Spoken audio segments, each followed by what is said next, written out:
કચ્છના ધગધગતા નાના રણની વચ્ચે શૌર્યનું એક અદ્ભુત ધામ આવેલું છે, જેને દુનિયા વચરાજ બેટ તરીકે પૂજે છે. જ્યાં બિરાજે છે ગૌરક્ષક લોકદેવ વીર વાછડા દાદા. રાજપૂત કુળના મહામાનવનો ઇતિહાસ અમર છે. લોકકથા અનુસાર જ્યારે વચરાજજી લગ્નના મંડપમાં કન્યા સાથે ચોરીના ફેરા ફરી રહ્યા હતા ને, બરાબર એ જ સમયે લૂંટારુઓ ગામનું ગોધણ હંકારી ગયા, જેમાં ચારણાઈ દેવળમાંની લાડલી વેગળ ગાય પણ સામેલ હતી. આ દેવળના કરુણ આતરનાદ સાંભળતા જ ક્ષત્રિય લોહી ઉકળી ઉઠ્યું.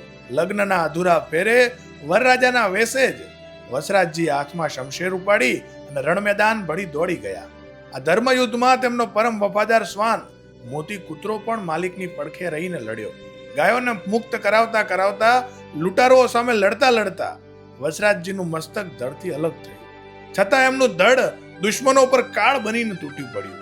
આજે એ જ શહીદ ભૂમિ પર વાછડા દાદાનું ભવ્ય મંદિર આવેલું છે. મોતી કૂતરા અને વેગડ ગાયની સમાધિ પણ આવેલ છે. ભર રણમાં હોવા છતાં દાદાના ચમત્કારથી આજે અહીં મીઠા પાણીના અખૂટ ઝરણા વહે છે અને હજારો ગાયો માટે અવિરત સદાવ્રત ચાલે છે. ગૌધનના રક્ષક અને વચનના પાલક વીર વાછડા દાદાના ચરણોમાં કોટી કોટી વંદન.